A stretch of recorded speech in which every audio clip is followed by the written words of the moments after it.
Bonjour. Bonjour, aujourd'hui je suis seul parce qu'Emmanuel est reparti. Nous avons travaillé beaucoup et il a dû repartir. Nous n'avons pas eu le temps de faire une vidéo et je voulais quand même aujourd'hui vous parler, et d'autant que cette vidéo pour moi est symbolique. Elle est symbolique parce qu'elle est une espèce d'appel qui se justifie. Alors je m'explique. Nous sommes issus d'une nation qui a été obligée en 1789 de faire une révolution tant elle était exploitée par ceux qui avaient pris le pouvoir quelques siècles avant. Et nous sommes aujourd'hui un petit peu dans la même configuration. Tout le travail qui avait été fait par nos prédécesseurs pour acquérir leur liberté, avec beaucoup de difficultés et de violence, est en grande partie perdu aujourd'hui. Alors, on va se rappeler rapidement, lorsque nos ancêtres ont réagi pour avoir la liberté, ils ont fait un écrit fondamental qui s'appelle la Déclaration des droits de l'homme. Dans cet écrit fondamental, il y a deux articles qui vont particulièrement nous intéresser dans le cadre de ce blog. C'est l'article 13 qui dit ceci: pour l'entretien de la force publique et pour les dépenses d'administration, une contribution commune est indispensable. Elle doit être également répartie entre tous les citoyens en raison de leurs facultés.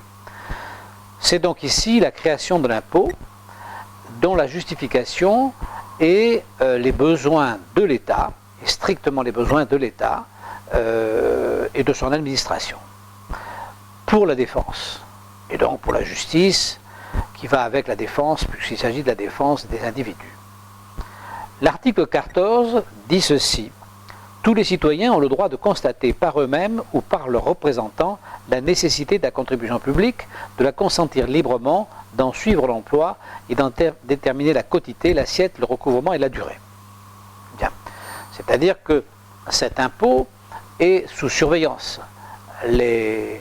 Nos ancêtres, le jour où ils ont réalisé cette déclaration, se sont dit: un impôt certes, il en faut un, mais on ne va pas faire comme c'était jusqu'à présent, on va éviter que ce soit ceux qui dépensent qui le lèvent, sans que nous ayons aucune possibilité de le contrôler.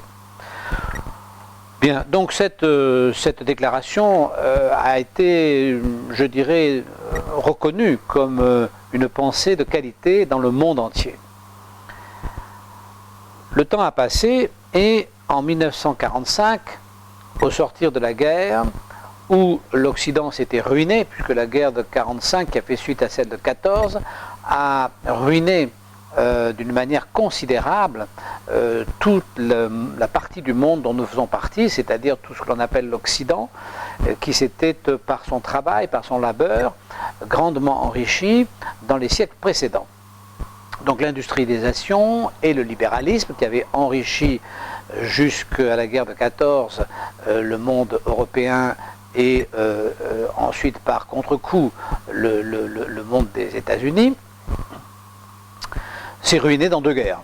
La guerre de 14 et la guerre de 40, complètement ruinée. Au sortir de la guerre de 40, donc cette partie du monde, qui avait quand même toujours un pouvoir moral, a de nouveau éprouvé le besoin, après ces deux grandes secousses, de faire une déclaration.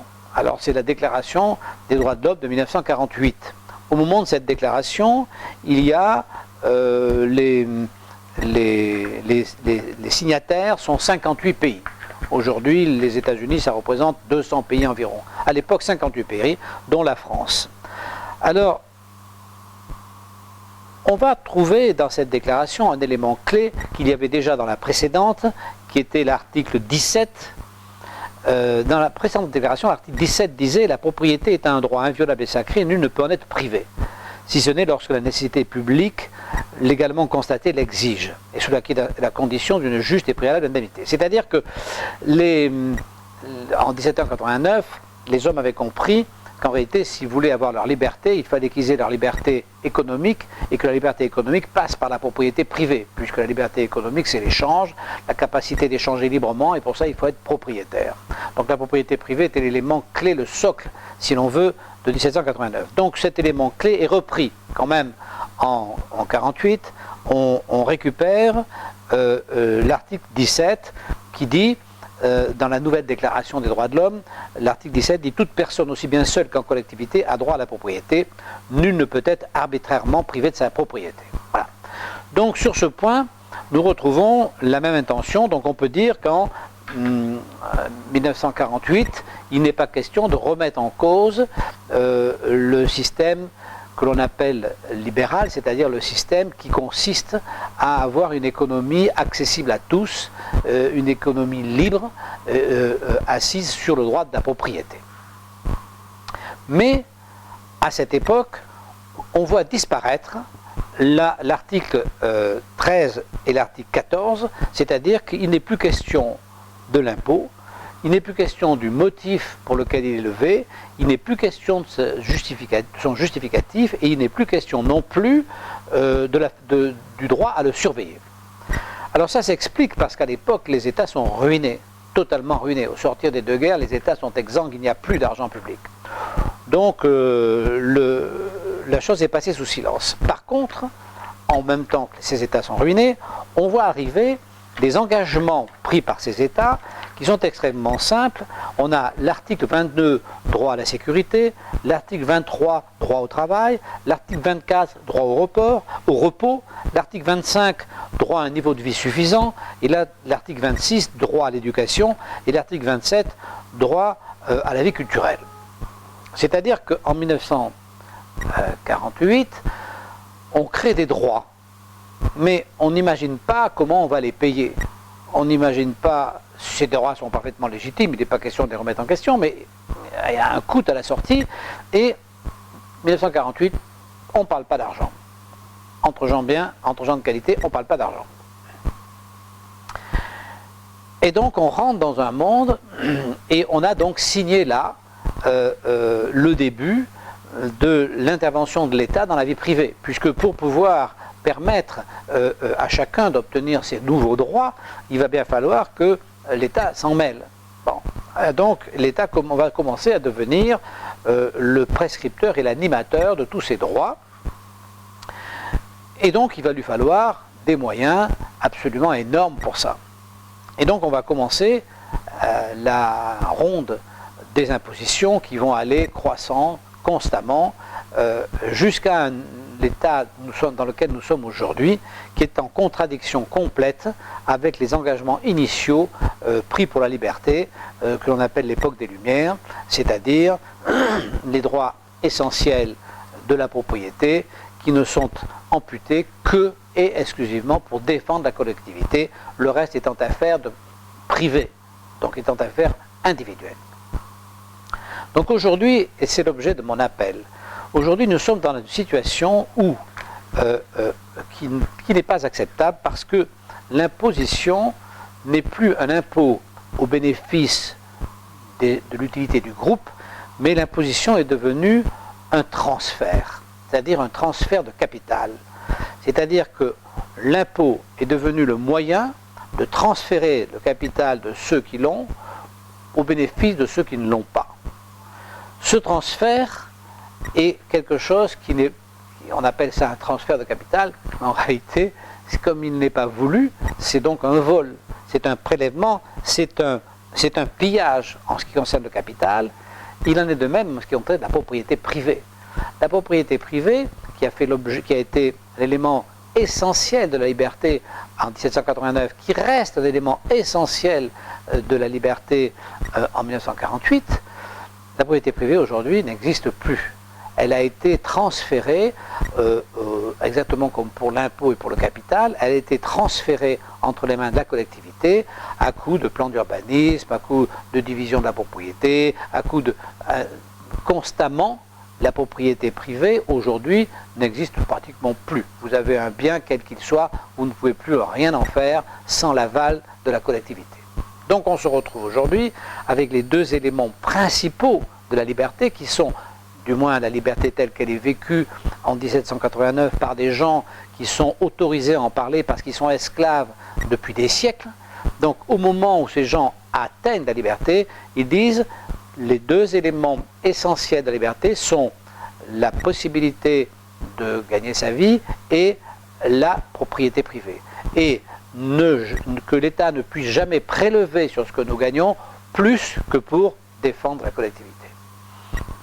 Aujourd'hui, après le massacre des 2 dernières guerres, l'Occident a abandonné les Lumières et rentre dans un espace donc complètement différent où l'État est devenu le moyen de transférer la liberté des individus, puisque le capital que chacun gagne et la propriété qu'il acquiert est sa liberté.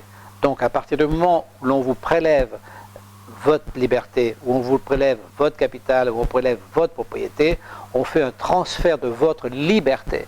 C'est-à-dire qu'on fait un transfert de votre travail, on fait un transfert de ce que vous avez fait pour le donner à d'autres au motif qu'ils auraient eu probablement moins de chance, moins de prédisposition et qu'ils ont parfaitement le droit, on l'a vu, de s'amuser, de prendre du repos, enfin d'être cultivé, d'être éduqué, etc.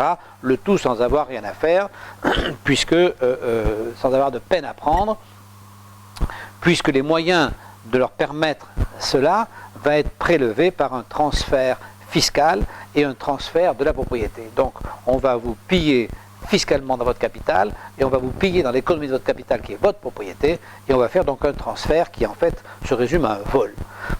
Donc aujourd'hui, je pense qu'objectivement, on peut lancer un appel en disant non, on ne peut pas accepter ce transfert, on ne peut pas accepter ce pillage, ça n'est pas possible. Alors, et en même temps, on ne peut pas fuir, parce que certains ont la chance de pouvoir partir, mais tout le monde ne peut pas partir, et donc on est bien obligé de résister. Et je pense que je n'ai pas connaissance, parmi les articles que je lis, les informations que j'ai, je n'ai pas connaissance de qui que ce soit qui se lance dans des élections en voulant redonner la liberté à la population. Alors moi je vous parle de liberté, je vous dis, il faut qu'on, je ne sais pas comment, vous pouvez essayer de vous rapprocher du blog, je ne sais pas comment, voilà la question, mais ce qu'il y a de sûr, c'est qu'aujourd'hui, nous devons lancer un appel solennel pour retrouver la liberté que nos ancêtres ont payé du prix du sang en 1789, que l'on a cru ou fait semblant de conserver là encore par le sang dans toutes les guerres qui ont suivi, parce qu'on n'en a pas manqué, et aujourd'hui pour arriver à un échec total où nous avons complètement perdu notre liberté et où nous sommes dépossédés par un transfert de capital qui, en plus, n'atteint pas son objectif. Parce qu'on nous dit que ce transfert de capital est nécessaire pour les choses extrêmement claires qui sont ici. Donc on a vu le droit, alors je reprends, parce que c'est très important, le droit à la sécurité, l'insécurité est totale, puisque on nous annonce qu'on est en guerre, donc il y a la loi, carrément la loi martiale dans l'ensemble du pays, donc insécurité totale. Le droit au travail, le chômage n'a jamais été aussi important.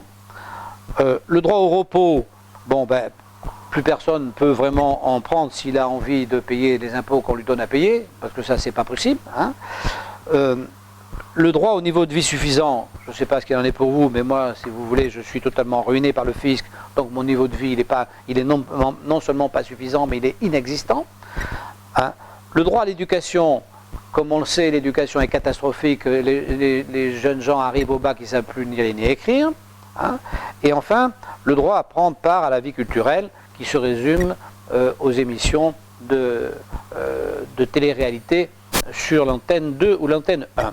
Donc, non seulement le pillage a lieu, non seulement le transfert de nos propriétés et le transfert de nos capitaux sont constants, mais en plus, le résultat prétendu n'est pas atteint. Donc, ça veut dire que c'est un échec total contre lequel il faut vraiment se révolter. Donc, je vous le dis solennellement, il faut réagir. Vous devez réagir, vous avez les moyens de réagir et j'espère que vous allez réagir. Voilà, je vous dis au revoir.